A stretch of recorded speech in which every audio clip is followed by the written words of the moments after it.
সীমান্ত সুরক্ষা বাহিনীর ৬০তম প্রতিষ্ঠা দিবসকে সামনে রেখে রাজ্য জুড়ে এখন চলছে সপ্তাহব্যাপী নানা কর্মসূচি।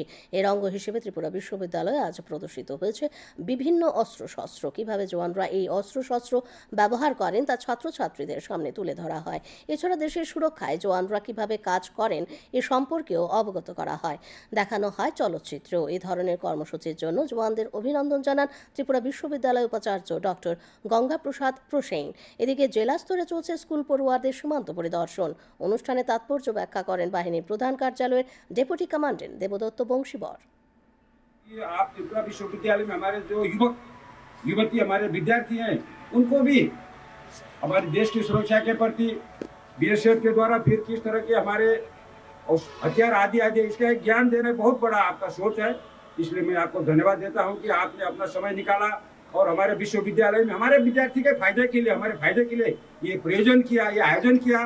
और मैं मेरे प्यारे विद्यार्थी, आप अपने पढ़ाई के बाद आप भारत देश के सेनाएं आप जा सकते हैं, क्योंकि हर साल रिक्रूटमेंट रैलियां होती हैं। आपको देखना है कि कब है, कहाँ है, क्या क्वालिफिकेशन है। मेन आपका फिजिकल फिटनेस होना चाहिए, फिर आज का रिटर्न टेस्ट भी होता है, तो इसका तैयारी कीजिए।